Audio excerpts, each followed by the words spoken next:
I don't have water.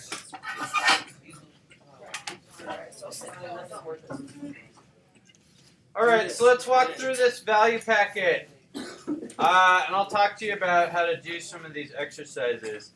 I don't know that I'm going to go through everything, but we'll show you how to do it.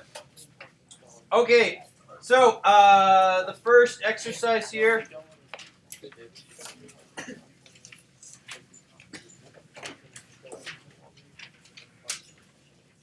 All you need to do is color the value scale with the color that it says in each box.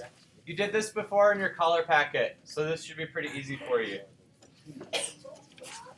The next one you're going to use, you're going to shade the value scale using the listed techniques. So we're starting with smooth shading. For light, I would just leave all of those boxes empty, okay? And then middle, for your smooth shading, I would recommend using a wooden pencil, using the side of the graphite. One way, other way,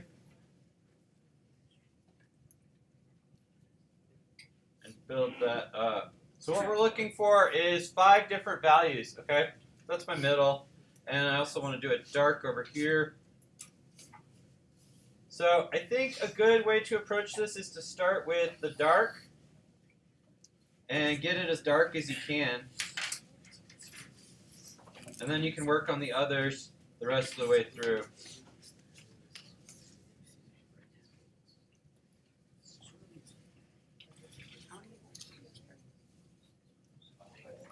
Are you two finished with this? Yeah. Oh.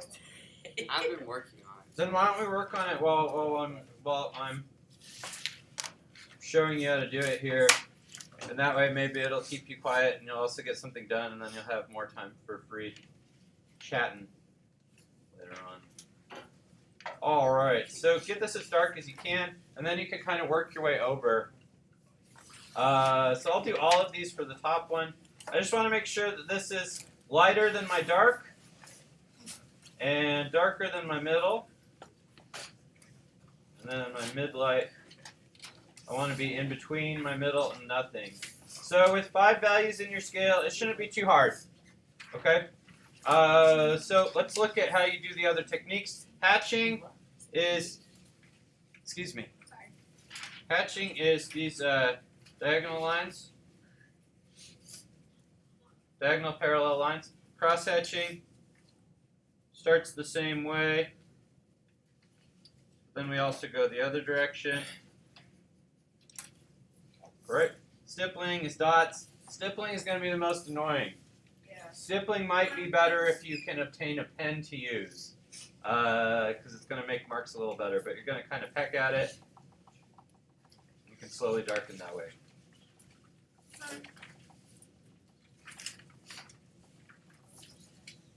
Squiggly lines. Everybody asks me what the difference between squiggly lines and scribbly lines is, and it's whatever you think it is. I don't necessarily think there's a set. To me, squiggly lines seem more like little curly cues, and scribbly lines seem like more like little zigzags, but the idea is just to get you to kind of make 2 different types of lines. The idea is you can make this shading however you want. And depending on how you make it, it's going to give your drawing kind of a different feel.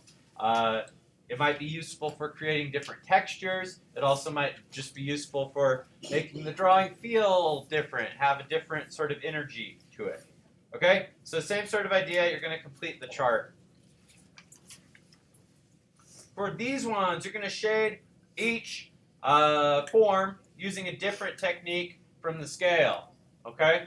So we've got gradients on the columns, the cylinders, and the sphere. So maybe for the gradients we use smooth shading. Got our light source over there. And again, with our gradients specifically, we want to have a nice subtle transition of value. Okay? And we want to go through a full range of at least 5 tones. You should be able to do like 8 tones, 10 tones. You should be able to get a wider range than what I've made you do, but we want at least 5. 5 is probably enough for most application. All right? So you'll use a different shading technique for each of these.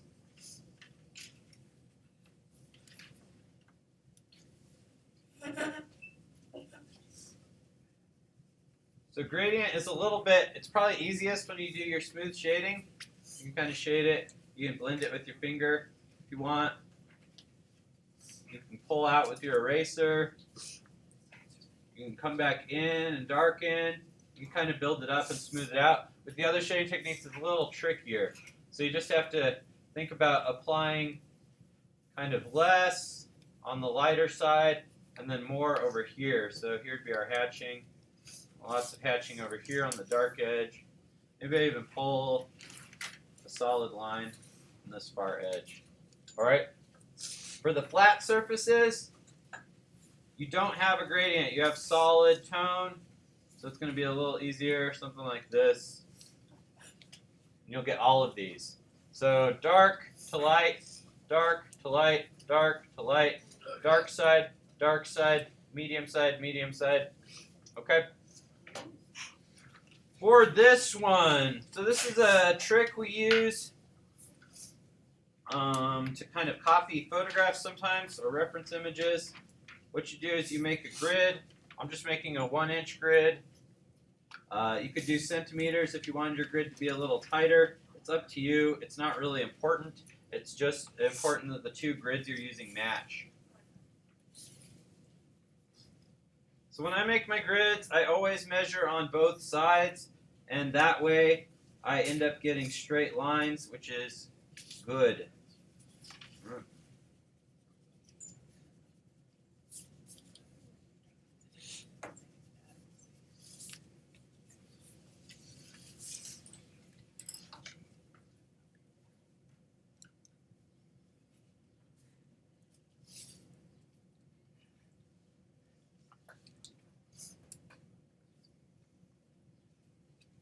I've always been shocked at how many students struggle to make grids. When I first started, I thought it was something I could just say, make a grid, 1 inch by 1 inch, and everybody would be able to do it.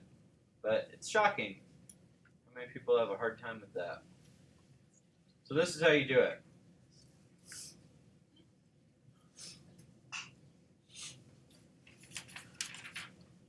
So I think this is a good example of how sometimes being slow and careful can save you time in the long run.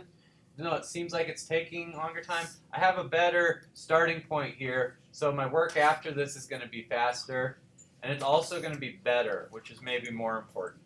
So what I want to do is I want to imagine, I think a good way to do this, imagine you're copying a map, all right? And each of these different tones represents different regions, and you're just trying to figure out where the edge of each region is. So this dark area here, oops, forgot to draw these.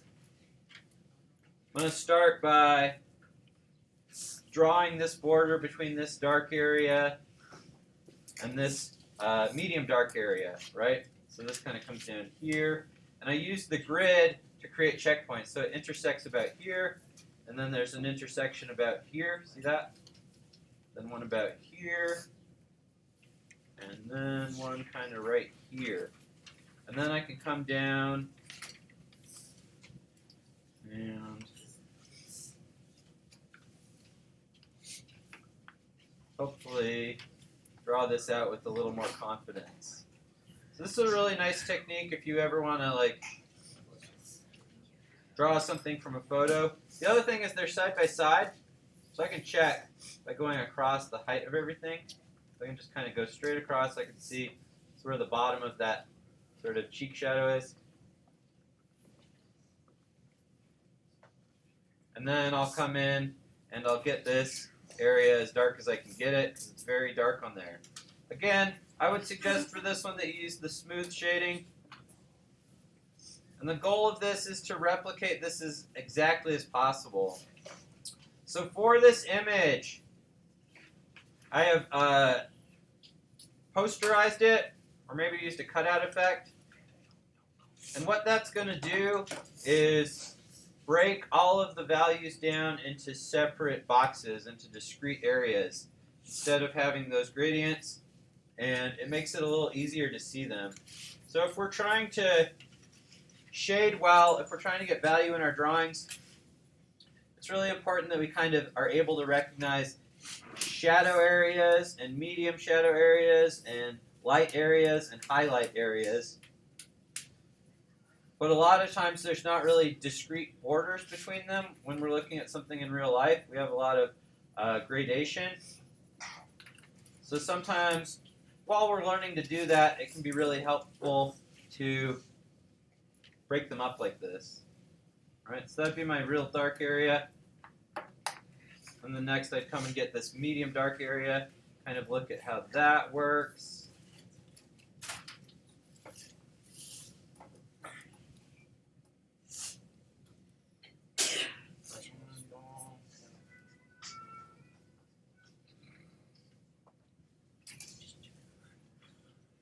First line.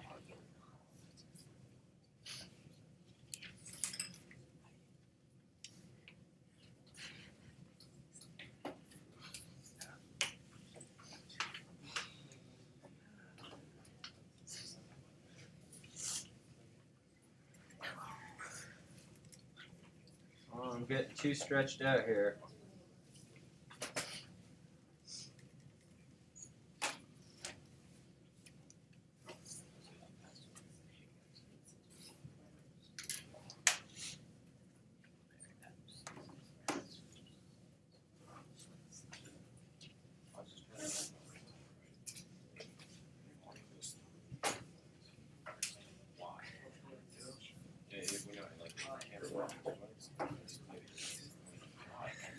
Alright, so it's getting loud, so I'm obviously taking too long, but that's the basic idea. You want to draw out the borders of each area and then shade them in.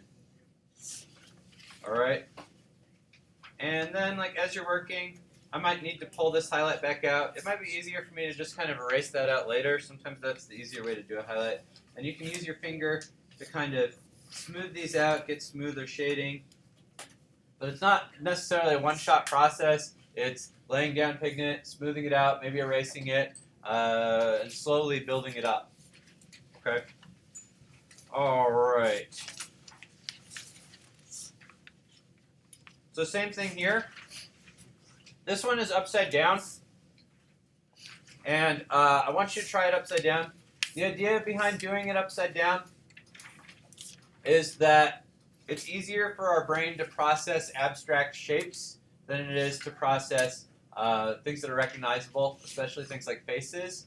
So by turning it upside down, we're trying to make it a little bit less recognizable and hopefully a little bit easier to draw. So this is a technique that a lot of artists use for copying photos. I'd like you to try it out. And again, remember the goal is like not to think about what you're drawing as being a mouth or a nose or an eye, but just as an area of color. So again, I think if you go back to the idea of a map, right? That can be really helpful. So think of this as like just kind of regions that are different colors. So with all three of these, really important that you get deep shading. I always have people on here who just kind of draw a line drawing of each face. That's not what we're looking for. This is the value packet. We're looking for shading on it. That's going to be an important grading point as well. All right, and then on the back, you're doing your sketch for your scratchboard project. So let me talk about what the scratchboards are a little bit. The scratchboards are white boards that have a black coating on them, and you can scratch the black coating off to reveal the white. Okay, so it's going to make a black and white image. It's going to be like working in pen in that you can't like have smooth shading. You can't vary how light or dark something is by changing the pressure. You have to use hatching or cross hatching or scribbly lines or stippling or whatever. Yeah. We have like a practice, or just like we just jump into it. You're just gonna jump right into it. Yeah. Yeah. Maybe I can cut up some little ones for you to test out first. That's actually a good idea, and I think I have enough. So what you're gonna do here is you're gonna do a drawing in pen, because using a pen is gonna be pretty similar to the scratch board, in that it's irreversible, in that it makes lines, and it doesn't really change that much based on the pressure you apply. Okay? So the important thing with this drawing, I know some of you like see this and you're like TLDR, right? So the important things are, the theme is the middle of the night, so I want you to do some like nighttime stuff. I was gonna say the witching hour, but I thought maybe that was a little too Spooky. risque. So middle of the night, but I'm kind of thinking about that scary time of night when mysterious things are afoot. You're going to use hatching, cross-hatching, and other shading techniques. You need to create a range of at least 5 distinct values and at least one area with a clear gradient. Okay? So those are going to be grading points that I'm looking for. Now, when you do your scratch board, you're going to do it in reverse. So the white areas from your drawing are going to be the areas where you scratch away the black. So you're going to do basically the exact opposite of what you did with your pen. Okay? Does anybody have any questions on this? All right, so I've had some students who have been finished with their packets and done a decent job in 2 sessions. So you should be getting close to that point.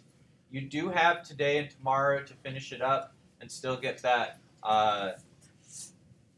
progress point. So try to stay on task and get that taken care of.